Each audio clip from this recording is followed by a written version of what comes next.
Bueno, vamos a resolver el problema 19 del seminario 10, en el cual tenemos que analizar termodinámicamente la espontaneidad de la fusión del tetracloruro de carbono.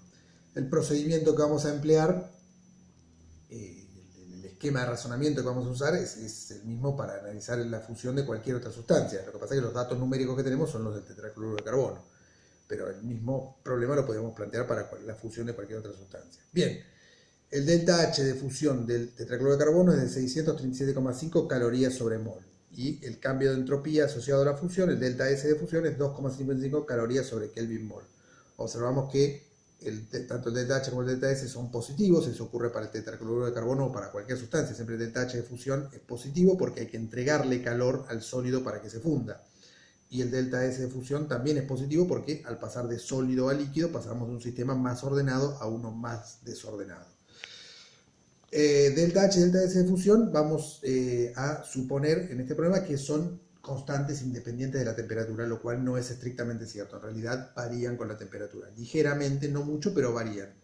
En este planteo simplificado que vamos a hacer, vamos a suponer que delta H y delta S permanecen constantes. Entonces, lo primero que tenemos que calcular es el delta G, el cambio en la energía libre de Gibbs a tres temperaturas distintas, 233 Kelvin, 250 Kelvin y 273 Kelvin. Lo vamos a calcular con esta ecuación. Delta G es delta H menos T por delta S. Entonces vamos a considerar que delta H y delta S tienen siempre esos valores. Lo que va cambiando es la temperatura y por lo tanto eso va a hacer cambiar el valor de delta G. Entonces a 233 Kelvin tenemos 637,5 calorías sobre mol menos 233 Kelvin por 2,55 calorías sobre mol Kelvin. Se cancelan los Kelvin y nos queda el resultado en calorías sobre mol. Más 43,35 calorías sobre mol. Positivo.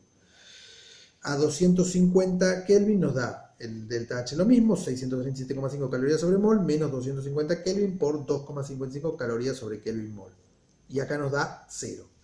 Y para 273 Kelvin nos da delta H, sigue siendo lo mismo, 627,5 calorías sobre mol menos 273 Kelvin por el valor de delta S que sigue siendo el mismo, 2,55 calorías sobre Kelvin mol. Acá nos da menos 58,65 calorías sobre mol. Ahí tenemos entonces delta G a tres temperaturas distintas. A una temperatura intermedia nos da 0 y a las otras dos temperaturas nos da positivo y negativo. Vamos a calcular. El punto B nos pide calcular delta S de los alrededores y delta S del universo para esas mismas tres temperaturas. Bueno, ¿qué son los alrededores? Lo que no es el sistema. Nosotros, como el sistema, nuestro objeto de estudio es ese tetracloruro de carbono que se funde. Ese es el sistema en este problema. Lo que no es el sistema son los alrededores. Entonces, para que el tetracloruro de carbono se funda, tiene que absorber calor. Ese calor viene de afuera, de los alrededores, ¿no? El calor va desde los alrededores hacia el sistema.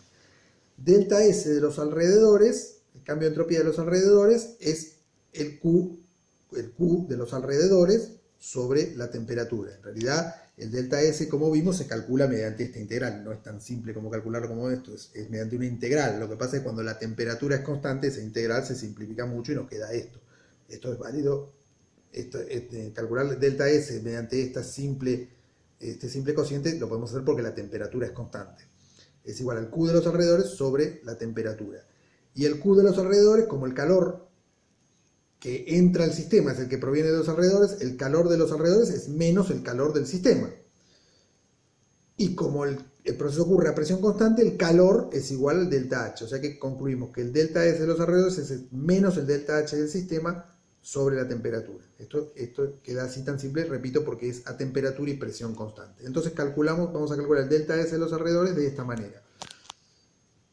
A 233 Kelvin, el delta S de los alrededores es menos 637,5 calorías sobre mol, o sea, menos el delta H dividido 233 Kelvin, eso nos da menos 2,73 calorías sobre Kelvin mol. Eso es el cambio de entropía de los alrededores. Disminuye porque los alrededores pierden calor. El delta S del universo sería el del sistema más el de los alrededores. El del sistema asumimos que tiene un valor constante de 2,55 calorías sobre Kelvin mol menos 2,73 calorías sobre Kelvin mol de los alrededores. Eso nos da menos 0,18 calorías sobre Kelvin mol. Ese es el delta S del universo a 233 Kelvin.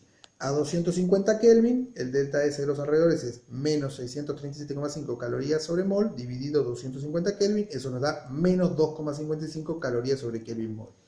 Y el delta S del universo es el del sistema más el de los alrededores, y acá nos da 0. El delta S del universo es 0. Vamos con la última temperatura, 273 Kelvin. El delta S, el cambio de entropía de los alrededores, es menos 637,5 calorías sobre mol, dividido 273 Kelvin. Eso da menos 2,34 calorías sobre Kelvin mol. Y el cambio de entropía del universo es el del sistema más el de los alrededores. Eso da 0,21 calorías sobre Kelvin mol positivo. Entonces, los cálculos, como vemos, no es nada difícil hacerlo. Vamos a interpretar lo que estamos haciendo. ¿Qué aprendemos de este problema? Bueno, veamos cuáles son los criterios de espontaneidad. ¿Cuáles son los dos criterios que tenemos para decidir si un proceso es espontáneo o no? Tenemos estos dos criterios. Uno es el delta S del universo, que en todo proceso espontáneo tiene que ser mayor o igual que 0. Mayor, en realidad, en los procesos espontáneos es mayor que 0. En los procesos en equilibrio es igual a 0, pero nunca menor que 0. El delta S menor que 0, el delta S del universo menor que 0, es en esos procesos que podemos llegar a imaginarlo, pero que nunca ocurren.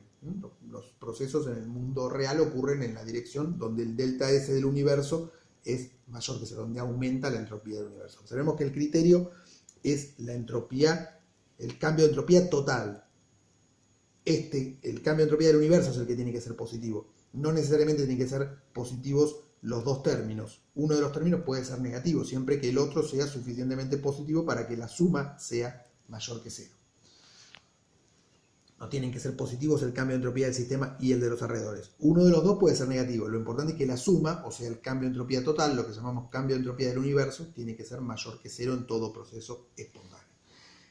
El otro criterio de espontaneidad que tenemos es el delta G, el cambio de la energía libre de Gibbs, el cual tiene la ventaja que solo tenemos que manejarnos con variables del sistema, presión, temperatura, volumen, lo que sea, del sistema. Cambio de delta H, delta S del sistema. El problema o la desventaja que tiene este criterio es que solo sirve a presión y temperatura constante. Entonces el criterio es que delta G, el cambio de la energía libre de Gibbs del sistema, tiene que ser menor que 0 en todo proceso espontáneo e igual a 0 en el equilibrio. Pero repito que este criterio es válido a presión y temperatura constantes.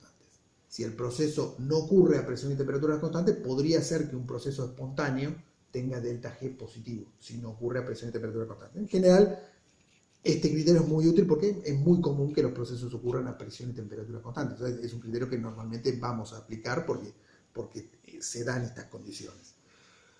Bueno, esos son entonces los dos criterios que vamos a aplicar. Vamos a ver todos estos resultados que encontramos acá, que acabamos de calcular, vamos a verlos resumidos en esta tabla, donde tenemos entonces temperatura, las tres temperaturas que usamos, delta H, delta S y delta G del sistema, cambio de entalpía, de entropía y cambio en la energía libre de Gibbs del sistema, el cambio de entropía de los alrededores, el cambio de entropía del universo, y vamos después a decir si la fusión es o no es espontánea. Entonces, delta H del sistema asumimos que es constante siempre, 637,5 calorías sobre mol.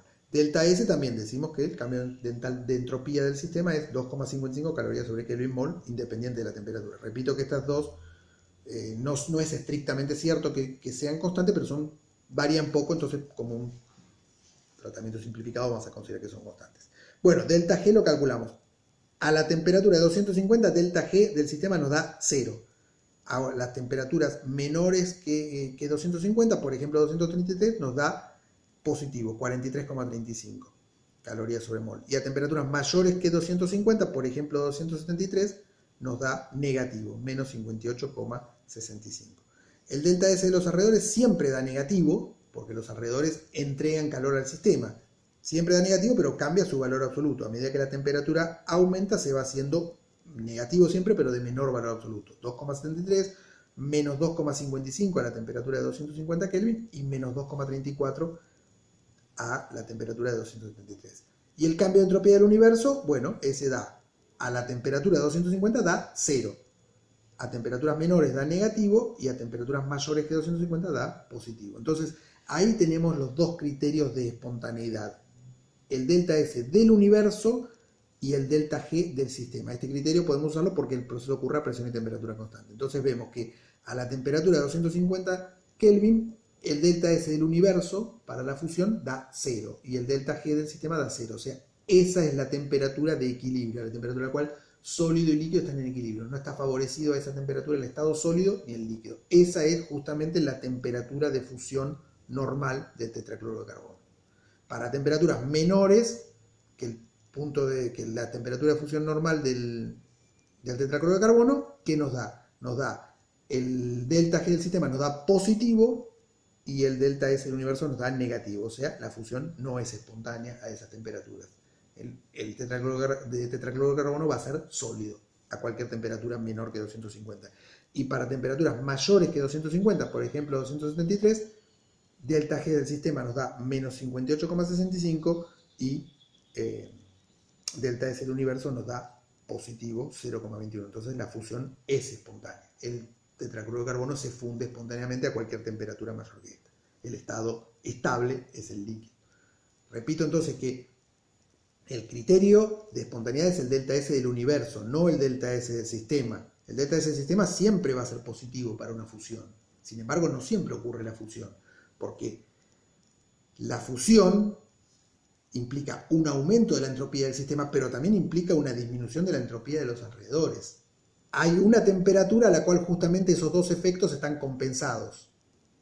Y esa es la temperatura de fusión. Para otras temperaturas, no. Entonces, lo que tenemos que tomar como criterio es de espontaneidad es el delta S del universo o el delta G del sistema si el proceso ocurre a presión y temperaturas constantes.